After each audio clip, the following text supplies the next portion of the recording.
Bicycle নিয়ে ধাক্কা মারাকে কেন্দ্র করে রক্তাক্তি কাণ্ড। ঘটনাটি ঘটে উত্তর জেলা পানিসাগর মহকুমার অন্তর্গত পশ্চিম পদ্মবিল গ্রামের 2 নং ওয়ার্ডে। ঘটনার বিবরণে জানা যায় যে 2রা সেপ্টেম্বর বিকাল 3টা নাগাদ ওই এলাকার বাসিন্দা আমির আলীর ভাগিনা বাইসাইকেল চালাতে গিয়ে পার্শ্ববর্তী বাড়ির হাছন আলীর 12 বর্ষীয় নাবালিকা কন্যাকে সানজিদা আক্তারকে সজোরে আঘাত করলে ঘটনাস্থলেই আঘাতপ্রাপ্ত হয়। এই নিয়ে উভয় পরিবারের মধ্যে বাকবিতণ্ডা হয়। পরবর্তীতে এটি সূত্র ধরে সন্ধ্যা 6টা নাগাদ আমির আলীর নেতৃত্বে এলাকার সাবুদ্দিন, একলাচ আলী, আলকাজ আলী, আব্বাস আলী ও আফতাব আলী মিলে ঘরে প্রবেশ করে ধারালো অস্ত্র, দা এবং লোহার রড নিয়ে সংঘবদ্ধ আক্রমণ চালায় হাছন আলীর বাড়িতে। সংঘবদ্ধ আক্রমণের ফলে হাছন আলীর মাথায় এবং পিঠে জখম সহ রক্তাক্ত হয়। পাশাপাশি হাছন আলীর স্ত্রী হাসিনা বেগমের মাথায় দায়ের আঘাতে প্রচন্ড জখম হয়। দায়ের আঘাতে 16 বর্ষীয় আরেক কন্যা সাবিনা বেগম মাথা কেটে রক্তাক্ত হয়। 12 বর্ষীয় সঞ্জিদা আক্তারকে লোহার রড দিয়ে পা ভেঙে দেওয়া হয়। এছাড়াও ধারালো দায়ের আঘাতে হাছন আলীর ভাই রমজান আলীর মাথা কেটে রক্তাক্ত হয়।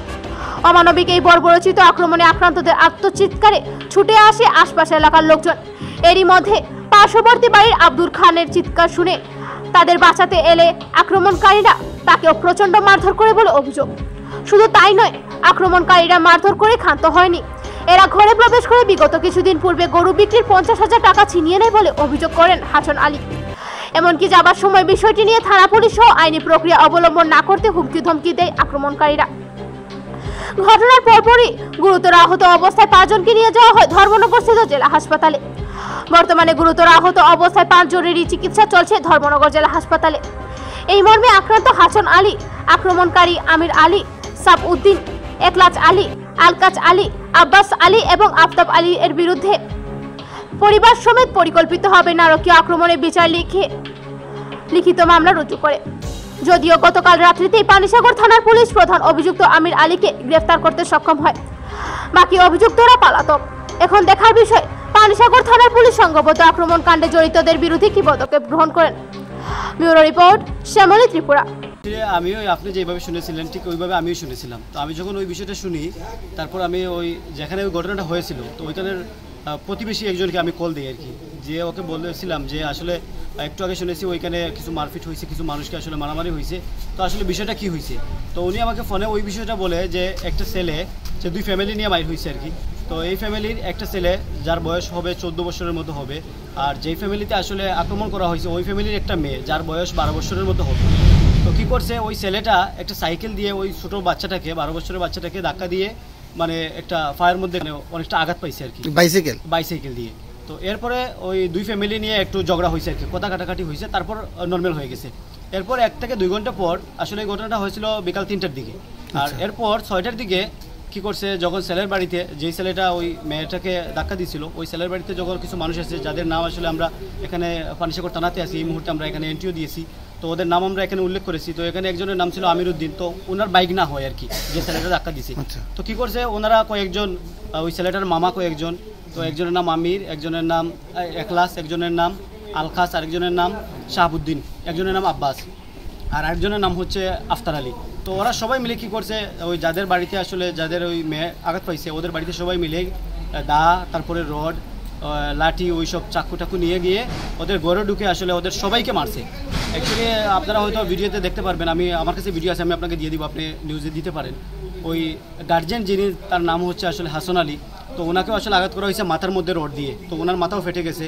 ওনার স্ত্রী আমিনা বেগম, ওনাকেও আসলে আঘাত করা হয়েছে, ওনার মাথার মধ্যে 4টা-5টা সেলাই লাগছে, এই মুহূর্তে চিকিৎসাধীন অবস্থায় আছে চন্দ্রপুর।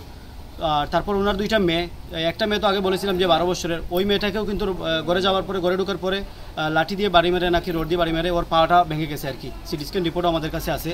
আর আরেকটা মেয়ে যার বয়স 16 বছর হবে, ওকেও আসলে মাথার মধ্যে দা দিয়ে কূপ দিছে, এখানে কিন্তু অনেকটা জায়গা কেটে গেছে আর কি, ওরাও সেলাই লাগছে।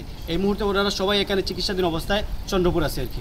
এই আক্রমণে, সংঘবদ্ধ আক্রমণে কতজন টোটাল আহত হয়? টোটাল হয়েছে 5 জন। এর মধ্যে আরও 2-3 জন আছে যারা ঘরে হয়তো অল্প কিছু হয়েছিল, মানে কিছুটা আঘাত পাইছে আর কি, তাদের আসলে চিকিৎসা হইতেছে না, আর চিকিৎসাধীন অবস্থায় আছে ওনারা সবাই। আর যাওয়ার সময় নাকি ওদের ঘরে টাকা ছিল আর কি, 2-3 দিন আগে নাকি গরু বিক্রি করছিল, তো ওই টাকাটা ঘরে ছিল 50,000 টাকার মতো ছিল, ওইটাও নিয়ে গেছে যাওয়ার সময়। আক্রমণকারীরা কতজন সংখ্যায়? আক্রমণকারীরা টোটাল সংখ্যায় 6 জন। তার সবার বিরুদ্ধে আপনারা অভিযোগ করেছেন হ্যাঁ নাকি? সবার বিরুদ্ধে আমরা অভিযোগ করেছি। তো আমরা জানতে পেরেছি এরই মধ্যে পুলিশ একজনকে নাকি আটকও করতে সক্ষম হয়েছে। আমির উদ্দিন যিনি ওনাকে আসলে স্যাররা মানে উঠে নিয়ে আসছে আর কি। তো ঘটনা ঘটেছে গতকালকে রাত্রি, আজকে আপনার দুপুরবেলা এফআইআর দিচ্ছেন কি কারণে? আচ্ছা, তার কারণটা হচ্ছে আসলে আমরা চাইছিলাম কালকে রাত্রেই এফআইআর দেওয়ার জন্য, কিন্তু আসলে ওদের অবস্থা খুব ভয়াবহ অবস্থা ছিল, সেজন্য আসলে আমরা চিকিৎসাধীন অবস্থায় সবাই কিন্তু ওইখানে ছিলাম। আর যাদের ফ্যামিলিতে এই দুর্ঘটনা হয়েছে, যাদেরকে মারা হয়েছে, তাদের ফ্যামিলিতে আসলে কথা বলার মতো কিংবা একটা জায়গাতে দৌড়ার মতো আসলে একটা মানুষ নাই। সেজন্য আসলে আমরা পাড়া মানে প্রতিবেশী যারা আত্মীয় স্বজন তারা আমরা হসপিটালে ছিলাম, রাত্রে একবার এসেও ছিলাম, কিন্তু ওই ভালোভাবে লেখাটা হয় নাই আর কি, সেজন্য আমরা ইয়েটা করতে পারিনি, সেজন্য একটু লেট হয়েছে। আজকে আমরা এই মুহূর্তে এসে কমপ্লেনটা করলাম। এখন আপনারা কি চাইছেন? আমরা এর সুষ্ঠু বিচার চাইতেছি। আসলে দেখেন, একটা ফ্যামিলিতে ঢুকে, ঘরের ভিতরে ঢুকে একটা মহিলার উপরে কিংবা ছোট ছোট বাচ্চা যারা নাবালিক তাদের উপরে আসলে এইভাবে আক্রমণ করা হইতেছে, এটা খুবই দুঃখজনক। আমরা সুষ্ঠু বিচার চাই, সেজন্যই আমরা এখানে আসলাম। আশা করতেছি আমরা এর সুষ্ঠু বিচার পাইব আর কি। স্যার আমাদেরকে যথেষ্ট মানে আশ্বাস দিয়েছেন, যথেষ্ট পরিমাণে ওদের বিরুদ্ধে অ্যাকশন নেওয়া হবে আর কি। সাগর পিএস কেসে ঘটনা চলে উক্তাখালী, এটা রামনগর উক্তাখালী হসপিটালে। ওইখানে যারা আসামি ছিল, যারা 5-7 জন লোকে মিলিয়া এইটা বাড়িতে ঢুকিয়া সবাই মারছে, ডাল হইয়া সেদাইছে, ছোট একটা দিদু বাচ্চারা ছাড়ছে না, হাত পা ভাঙিয়া ঘোরা করতেছে। এবং পানিসাগর পুলিশ পিএস সামনে দারোগা অ্যারেস্ট করে না আসামিরে। আসামি পুলিশে কইতেছে এটা মিউচুয়ালি শেষ করা লাগিয়া। পুলিশের কি স্বার্থ, কেন দারোগার কি স্বার্থ? উনি যে মিউচুয়ালের প্রস্তাব রাখলো, আমরা কইছি আসামি অ্যারেস্ট করেন, পুলিশ ধরতেছে না। আসামি কি সামনে আছে? আসামি সামনে হসপিটালে আমরা দেখাইতেছি, আসামি পুলিশ অ্যারেস্ট করে না।